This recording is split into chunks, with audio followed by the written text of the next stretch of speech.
오늘은 말라기 세 번째 시간입니다. 말라기를 시작하면서 말씀을 드렸지만 말라기는 하나님의 말씀이 먼저 선포된 이후에 그 뒤이어서 이스라엘 백성들의 그 반론이 물음의 형식으로 나타납니다. 그러면 하나님께서 그 이스라엘 백성들이 반론한 것에 대해서 다시금 그 대답하시면서 그들의 잘못을 지적하시고 다시금 그들을 설득하시며 또한 경고하는 내용으로 이루어져 있습니다. 우리가 지난 시간 동안 살펴봤던 것처럼 말라기 1장에서 하나님께서 그 이스라엘 백성들을 향한 그 사랑을 선포하셨을 때에 이스라엘 백성들이 그 사랑을 의심하였습니다. 왜냐하면 하나님께서는 하나님의 백성으로서의 그 거룩하고 순결한 삶을 그들에게 원하셨는데 그들은 그 목적을 따라가지 않고 세상의 부와 명예와 성공에 더 관심이 있었기 때문입니다. 하나님께서 그들에게 주시고자 했던 방법이 어떤 것이었습니까?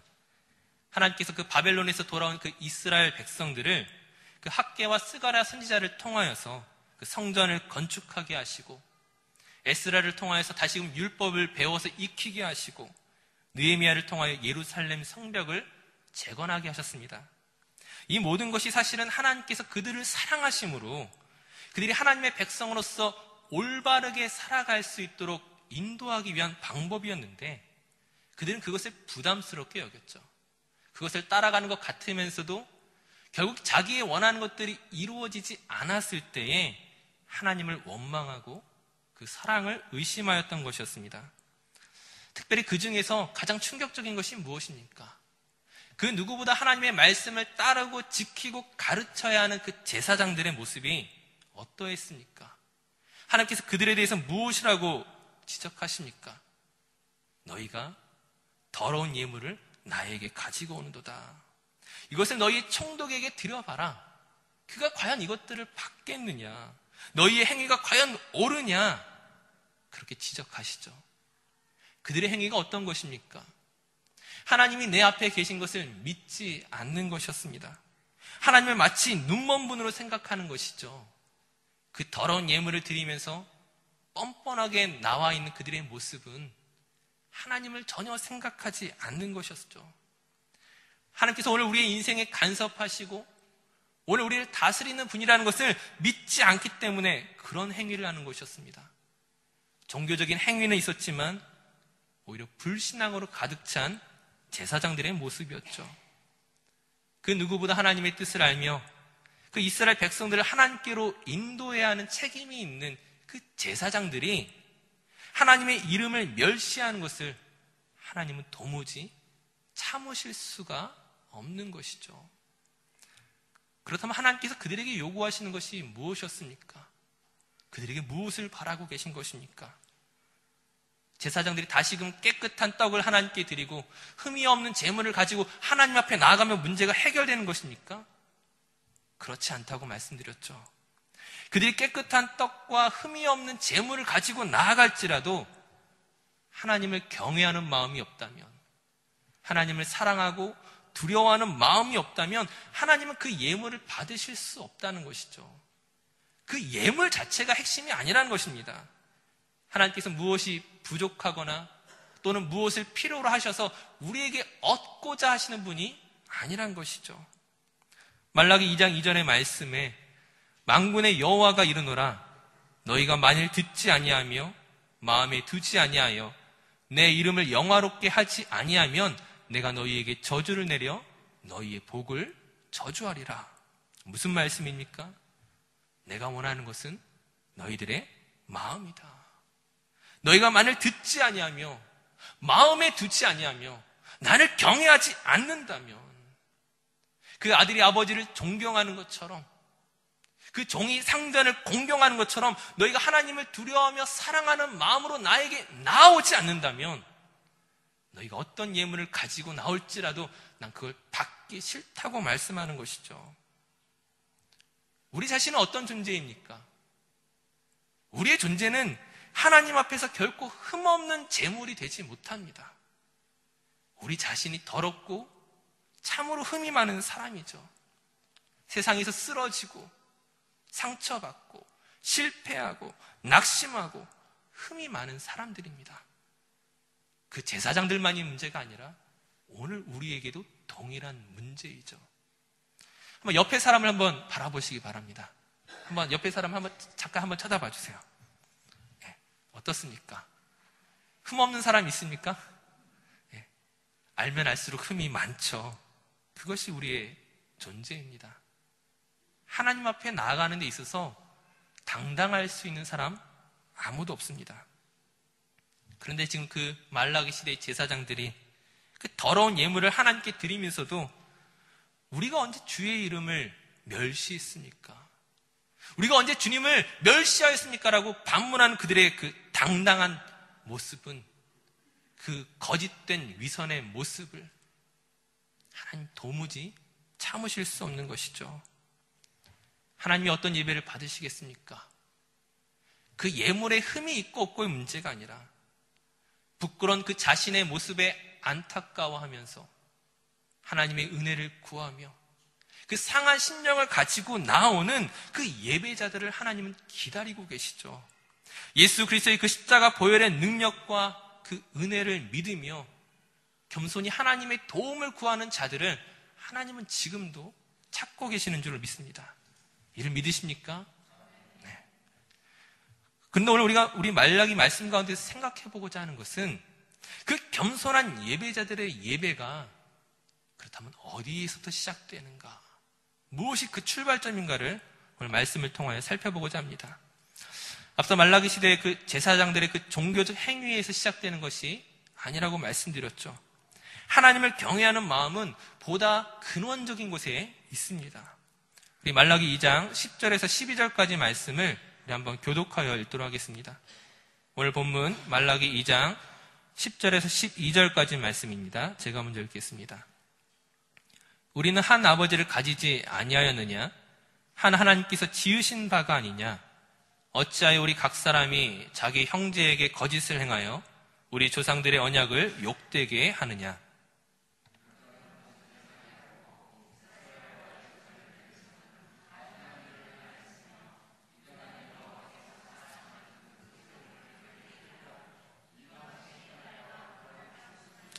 다 함께 이 일을 행하는 사람에게 속한 자는 깨는 자나 응답하는 자는 물론이요 만군의 여호와께 제사를 드리는 자도 여호와께서 야곱의 장막 가운데에서 끊어버리시리라.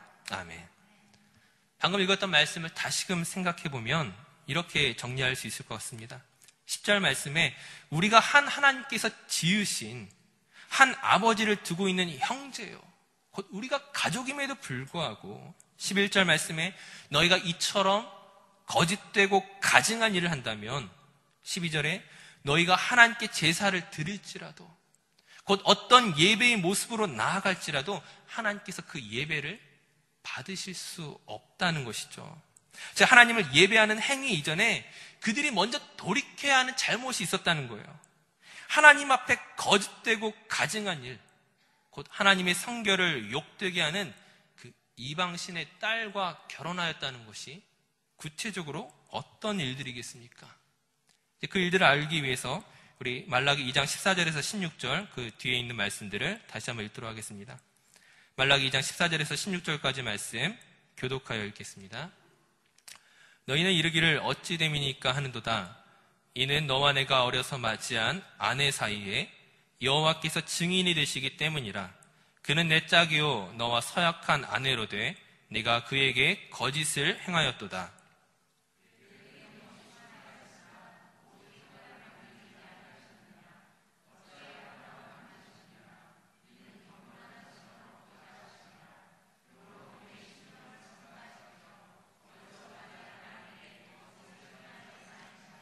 다 함께 이스라엘의 하나님 여호와가 이르노니 나는 이혼하는 것과 옷으로 학대를 가리는 자를 미워하노라.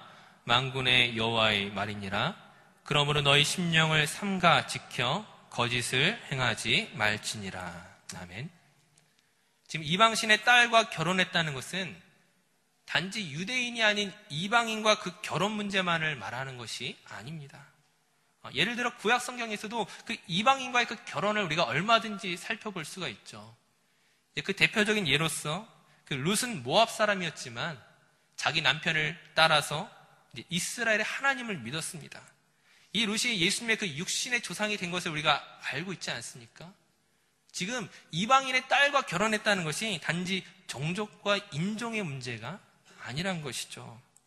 지금 14절에서 16절이 말하는 것, 네가 어려서 맞이한 아내, 곧 너와 서약하여 결혼했던 아내에게 거짓을 행한 것에 대해서 지금 지적하고 있습니다. 단순히 이방 여인과의 그 결혼이 문제가 아니라 하나님께서 짝지어준 사람을 버린 것에 초점이 있는 것이죠. 그러나 이 본문이 단순히 어떤 이혼과 재혼을 반대하는 차원에서 하는 이야기가 아닙니다.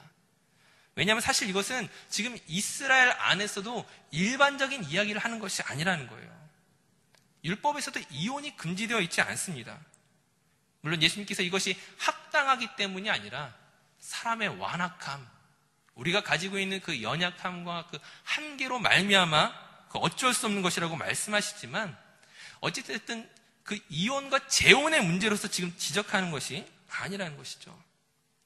오늘 지금 이 말라기의 본문은 지금 너희가 서약한 아내를 버리지 말라는 이 말에는 당시의 특수한 역사적 상황이 전제되어 있습니다. 학자들에 의하면은 그 당시 바벨론 포로로 끌려갔던 유대인들이 대부분 상류 계층의 지식인들이었습니다. 이제 그들이 다시금 돌아왔을 때에 그들이 가지고 있는 것이 아무것도 없죠.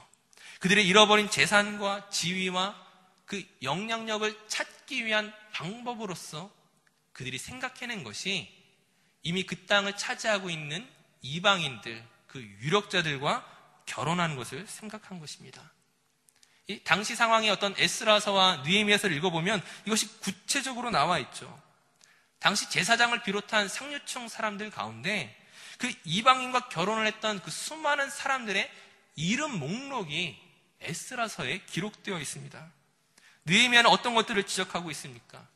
이방인과 결혼하여 그 낳은 자녀들이 막상 이방인의 말은 잘하지만 유대인의 말은 하지 못하는 문제에 대해 지적하고 있죠. 지금 말라기의 상황이 어떤 상황입니까? 지금 상류층에서 돌아왔던 사람들이 지금 이방인과의 그 혼인 가운데서 그들의 문화와 신앙을 버리고 있는 그런 상황이었습니다.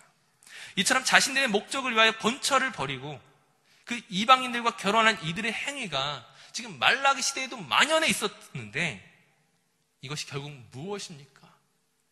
오늘 본문 15절 말씀을 보시게 되면 하나님께서는 경건한 자손을 얻고자 하신다고 하셨는데 지금 그 결혼으로 인하여 그 유대인의 뿌리가, 그 신앙의 뿌리가 흔들리고 있는 그런 상황이었습니다. 그렇다면 이 문제를 해결하는 방법이 무엇입니까? 하나님께서 그들에게 지금 요구하시고 지적하시고 돌이키기를 원하시는 것이 과연 무엇이겠습니까? 처음 결혼했던 아내를 버리지 않고 이방인과 재혼하지 않으면 문제가 해결되는 것이겠습니까? 이미 앞서 말씀드렸던 것처럼 하나님께 깨끗한 떡을 드리고 흠이 없는 제물을 드린다고 할지라도 하나님께서 그것을 받으실 수 없다고 말씀드렸죠. 지금 이와 마찬가지로 지금 서약한 아내 곧 본처를 버리지 않고 재혼을 하지 않는다고 해서 하나님이 기뻐하시는 그런 상황이 아닙니다. 그렇게 할지라도 오늘 본문 12절의 말씀처럼 여호와께 제사를 드리는 자도 여호와께서 야곱의 장막 가운데서 끊어버리시리라. 너희가 그렇게 할지라도, 예배를 드릴지라도, 아내를 버리지 않을지라도, 이방인과 결혼하지 않을지라도 너희를 향한 그 경고와 그 심판을 돌이키지 않겠다는 것이죠. 왜 그렇습니까? 그들의 행위가 바뀐다 할지라도 그들 안에 있는 그 중심이, 마음이, 그들이 처음에 그 목적이 하나님께로 바뀌지 않는다면 결혼하는 것, 이혼하지 않는 것, 이것은 중요한 것이 아니라는 거예요. 이들의 목적이 무엇이었습니까? 타락한 이들이 근본적으로 얻고자 노력했던 것이 무엇이었습니까? 앞서 말씀드린 것처럼 그 잃어버린 재산과 그 지위와 영향력을 되찾고자 하는 그들의 욕심, 곧 세상을 향한 그 부와 명예와 성공이란 이름의 욕망이 그들의 목적이었죠. 이것이 바뀌지 않는다면 아무것도 바뀌지 않습니다. 이것을 얻기 위해서 그들은 자기의 아내를 버렸지만 성경은 무엇이라고 말합니까?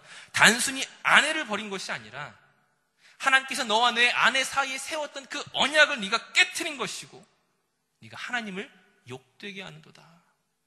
네가 나를 슬프게 하는도다. 네가 나를 경멸하는도다. 나를 경멸하는 너희들의 그 중심과 마음을 내가 참을 수 없다고 말씀하는 것이죠. 하나님께서 그들에게 요구하시는 것은 아내를 버리느냐 버리지 않느냐, 이방인과 결혼을 하느냐 하지 않느냐가 아닙니다. 네가 진정으로 하나님을 경외한다면, 네가 나를 두려워하고 나를 사랑한다면 네가 결혼할 때 그 너와 너 아내 사이에 내가 하나님이 증인 되시고 함께 하셨던 것들을 네가 진실로 믿을 것이고, 만약 그것을 네가 믿는다면 결혼 생활을 유지하느냐 유지하지 않느냐의 그 문제를 뛰어넘어서서 그 사람을 아끼고 사랑하고 존경하고 한 마음을 이루어서 하나님 앞에 나오게 될 것이라는 사실을 지금 지적하고 있는 것입니다. 하나님께서 오늘 우리에게 요구하시는 출발점이 무엇이겠습니까? 하나님을 경외하는 사람은 그 깨끗한 떡과 흠이 없는 재물을 가지고 하나님 앞에 나아갈 뿐만 아니라 그에 앞서서 자기의 아내를 사랑하고 남편을 존경하고 서로를 소중히 여기고 진실하고 아끼는 사람이라는 거예요.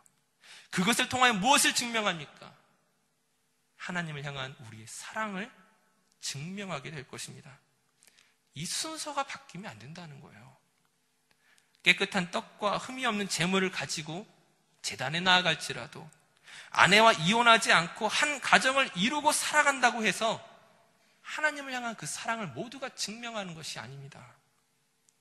이혼하지 않고 한 가정을 이룬다고 해서 하나님의 뜻이 이루어지는 것이 아닙니다. 우리의 마음은 형식을 드러냈지만 형식이 우리의 모든 마음을 대변해 주는 것이 아니라는 거예요. 오늘 말씀을 통하여 우리가 점검해야 되는 것은 나의 외적인 형식이 아니라 오늘 나의 마음을 점검하셔야 됩니다. 그 마음을 점검하는 또 하나의 방법은 오늘 내가 사랑해야 할 사람을 내가 어떻게 사랑하고 있는가? 오늘 하나님께서 내게 붙여주신 그 사람을 내가 진정으로 하나님을 섬기듯이 그 사람을 섬기고 아끼고 세워주고 있는가? 상대를 향한 나의 마음을 확인하는 것을 통하여 오늘 하나님을 향한 나의 마음을 확인하라는 것입니다. 사랑하는 성도님들, 여러분의 마음속에 진실로 바라고 소망하는 것이 무엇입니까? 하나님 나라를 소망하고 있습니까? 아니면 세상적인 성공을 기대하고 있습니까? 사실 우리 자신은 이 말라기 시대의 제사장과 백성들보다 그 우리의 세상적인 정욕과 욕망을 감추는데 훨씬 더 능숙한 사람들이죠. 우리의 가정은 화목해 보이고 교회 안에서는 주어진 사역들을 잘 감당하고 있는 것 같고 우리의 일터에서 사람들로부터 열심히 일하고 인정받는 것처럼 보이지만 그렇게 감추고 있을지라도 하나님 앞에서 그것을 감추지 마십시오. 하나님 앞에서 그것을 속이려고 하지 마시라는 거예요. 우리가 아직 그 기회가 주어지지 않았을 뿐, 기회가 주어진다면 얼마든지 하나님을 버리고 또는 내가 사랑해야 할 사람을 버리고 세상의 그 부와 명예와 성공에 대한 그 열망과 정욕과 욕망으로 나의 마음이 흔들리고 있지 않은지 우리 자신을 말씀 가운데 다시금 점검하셔야 된다는 거예요. 다시 한번 내가 가장 사랑해야 할 사람에게 상처를 주고 있지 않습니까? 내가 섬겨야 되는 그 사람의 마음을 아프게 하고 있지 않습니까? 말라기 시대의 그 이스라엘 제사장들과 그 백성들만의 문제가 아니라 오늘 저와 여러분의 문제입니다. 그것을 감출수록 숨길수록 아무런 문제가 없는 척 할수록 그 사이 우리는 너무 많은 상처를 각각 서로에게 주고 있는지도 모르겠습니다. 우리가 해야 할 일이 무엇이겠습니까? 우리의 속사람을 감추고 있는 그 가면을 벗으시기 바랍니다. 아무런 문제가 없는 척, 헌신하는 척, 열심히 있는 척, 믿음 있는 척, 행복한 척, 그런 척척하였던 우리 가면을 벗고 상한 심령 그대로 하나님의 도움과 하나님의 은혜를 구하며 나아가셔야 된다는 거예요. 오늘 우리의 가정에 하나님이 필요합니다. 그 남편과 아내 사이에 하나님께서 증인되셨던 것처럼 부모와 자녀 사이에, 형제와 자매 사이에, 이웃과 이웃 사이에, 동료 사이에, 성도 사이에, 각 사람 사이에 하나님께서 내 앞에 계시다는 사실을 인정하고 그 앞에서 사랑하는 법을, 섬기는 법을 익히셔야 됩니다. 우리의 모든 말과 행동이 하나님 앞에서 이루어지는 것임을 우리가 확신할 때 지금까지 해왔던 상처 주는 말을 우리는 버릴 수밖에 없게 될 것입니다. 바라기는 우리 모두 그렇게 하나님을 기쁘시게 할 뿐만 아니라 그것을 위하여 우리 공동체 안에, 그 가정과 교회와 이웃과 직장 안에서 하나님의 사람으로서 마땅히 해야 할 바를, 내가 받은 그 사랑과 은혜를 흘려보낼 수 있는 저 우리 모든 성도님들 되시기를 간절히 축원합니다. 이제 우리 함께 기도하시겠습니다. 혹시 여러분 주변에 가족이 있다면 함께 손을 붙잡고 기도하시기 바랍니다. 나의 정욕과 욕심이 내가 가장 사랑해야 할 사람에게 상처를 주진 않았습니까? 남편과 아내를, 그 부모와 자녀를 힘들게 하는 사람이 내가 아니었습니까? 하나님을 믿는다고 말하면서도 가장 많은 상처를 준 사람이 혹시 나는 아니었습니까? 상대방의 잘못과 실수를 말하기에 앞서 나는 정녕 하나님의 마음을 가지고 그 사람을 섬겼는지 우리의 마음을 돌아보시기 바랍니다. 그리고 오늘 이 시간 하나님의 도움과 은혜가 필요함을 고백하시기 바랍니다. 하나님이 기뻐하시는 그 가정을 위하여, 그 교회를 만들기 위하여 십자가 보혈의 능력이 예수 그리스도의 사랑과 은혜로 나를 채우시고 변화시켜 주시옵소서. 우리 함께 기도하며 나가겠습니다. 참 좋으신 아버지 하나님, 우리의 가정에 하나님이 필요합니다. 사랑의 아버지 하나님, 우리의 가정에 하나님께서 주인 되심을 고백합니다. 우리가 얼마나 많은 상처를 우리의 아내와 남편에게, 자녀에게 주었는지 모릅니다. 하나님의 방법으로서가 아니라 나의 욕심과 정욕으로 인하여 얼마나 많은 상처와 아픔을 주었는지 불쌍한 우리를 긍휼히 여겨 주시옵소서. 이 시간 십자가 보혈의 능력으로 우리를 싸매시고 고치시고 회복시켜 주시옵소서. 다시금 참다운 믿음의 가정을 세워갈 수 있도록 우리 사이에 하나님께서 증인 되시며 하나님의 언약의 약속이 그곳 가운데 있음을 날마다 확신하며 함께 걸어갈 수 있는 모든 성도의 가정들, 교회, 직장, 우리의 공동체가 될 수 있도록 주어 역사하여 주시옵소서. 감사드리며 예수님의 이름으로 기도드립니다. 아멘.